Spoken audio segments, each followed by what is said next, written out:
Hello YouTube, it's Ryan here with Hobbies and Man once again, and today we are talking about Moon Knight. So this is the second video today, and yeah, let's talk about Moon Knight. Let's talk about the TV show. It's going to be spoiler-filled review, just so you guys know. So if you're not interested in knowing anything about Moon Knight before you watch it, please click away now. So yeah, let's get into it. So Moon Knight is a character I didn't know too much about. And around the same time I was getting into comics, there was starting to be rumblings about the show being made and coming to Disney Plus. So I actually started reading some Moon Knight comics, the new Moon Knight run that has been going on for a while. I think it's at like 10 issues right now, and that's pretty good. It kind of follows this guy who is like, I don't know, only works at night, and what he does is he takes care of people that are moving around at night, and he fights supernatural creatures. There really wasn't too much of the Egyptian mythology side of things, but I guess that has most to do with his origin, not necessarily the villains that he fights, so I guess that makes sense. Although, if I remember correctly, the werewolf, the main bad guy of him is a werewolf, and that's kind of weird because werewolves are Greek, right? Like Cainius was a Greek guy. He was cursed to be a werewolf by Zeus, if I remember correctly. And I guess it makes sense because the Greeks and the Egyptians kind of had a moment in time where they were like one and the same, right? There was the Hellenistic take on Egyptians. I guess it was called the Ptolemaic period. I can't remember exactly. But yeah, Moon Knight is this guy who happens to work around at night. And this is kind of different from the TV show. The TV show actually starts not with the main Moon Knight character, but rather with a different version of himself, because he has this some sort of disorder. I can't remember the proper term for it, so I'm not going to say it because I don't want to offend anyone.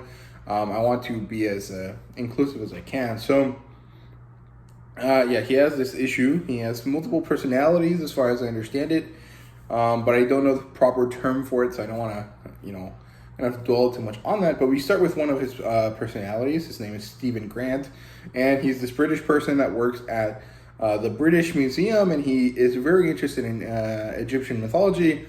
He works the gift shop at the Egyptian section of the museum, and he's there, and everyone hates him for some reason. Everyone just like fucks with him, and he doesn't really do anything to deserve it. But he's a little bit weird, so I guess that's why he's treated the way he's treated. And eventually what happens is that as we learn more about him, things start to kind of not make too much sense. Like, he sleeps with a thing tied to his ankle. He makes a circle of sand around his bed. He tapes his door shut. And he's starting to realize that, hey, something's going on. And then we get introduced to the big bad of the 6-episode series, who is this other person who also has like Egyptian god-based powers, because Moon Knight has this guy called Khonshu, who is his like patron's deity, and therefore the Moon Knight character is like his avatar in this world. If you guys ever read the Kane Chronicles, you kind of know more or less what's going on here. And there's this other guy, and I think his name is Arthur Harrow, and he is the avatar for Ammit, which is this sub-god who used to work for Anubis, and she was the one that would devour the hearts of people after they were judged to be sinners in ancient Egyptian myth. And he's kind of this like cult leader in like Budapest, I think, or Belarus, somewhere in like eastern of Europe, and Moon Knight lives in England, and he suddenly appears in this area. He has an encounter with Arthur Harrow, and then stuff happens. They fight basically, and he suddenly wakes up in his home again, and everything's very confusing. I saw people say that they thought he teleported. Maybe it's just because I know a little bit about the character, because I didn't really feel that way at all. But, it kind of depends on how you watch it. And then, he he has another confrontation with his character. We realize that he basically lost 2 days of his life not knowing what happened. And he missed out on his date with this character who was like Stephen Grant's girlfriend-ish person. And then he has this final confrontation with Arthur Harrow, who then unleashes this like jackal monster thing. And, Steven thinks that he's going to die, but then he sees a mirror in this bathroom, and Mark Spector shows up. He's like, man, you got to let me have the control of the body right now, or we're all going to die. All is kind of an interesting kind of thing there, because it's Steven, Mark. He has at least 2 other personalities, and of course, Khonshu is also inhabiting his body to an extent. So there's a lot of people that could die if he dies. And they switch personalities, and suddenly we get Moon Knight. And the last little 5 minutes of the series of the episode was awesome. We have this very cool action sequence. This monster following him across this museum. Kind of reminds me of Night of the Museum, or Night at the Museum, but also kind of like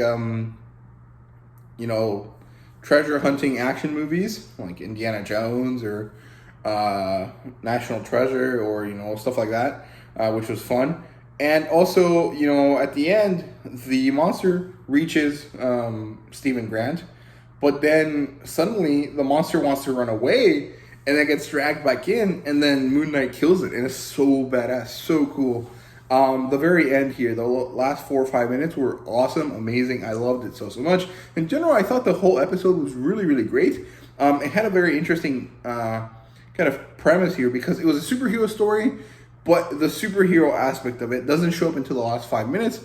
Everything else is more or less this kind of character exploration. There's this learning, this kind of slice of life almost kind of feeling where you're just seeing this character live his life, and just kind of seeing that something's wrong with him, and that even he doesn't really understand the severity of this wrongness that is wrong with him.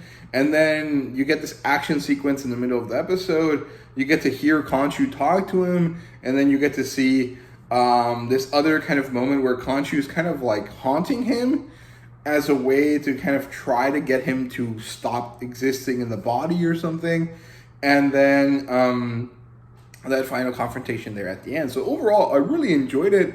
I thought it was really good. I think it's a great introduction. However, I feel like this is more aimed at older audiences in the MCU more than it is like 12 to 17-year-olds, which is like the types of people that were really are really into the MCU, as far as I understand it. Although I guess technically, the people that are super into the MCU are people my age. We have grown out of that kind of phase of our lives, and so I guess this kind of slightly more adult take is kind of to age up with us, the same way YA aged up with its audience post Harry Potter, and now it's in this weird like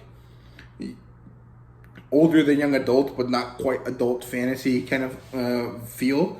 But overall, I think that I don't really understand how that works, and I don't think it matters, but I really liked the episode quite a bit. I'm very excited to see where the rest of the series goes, and overall just really, really enjoyed it. So yeah, let me know what you guys thought about Moon Knight. Let me know how you felt about the episode, and drop a like, drop a comment, I'll do all of that stuff. Thank you guys very much for watching. See you guys later.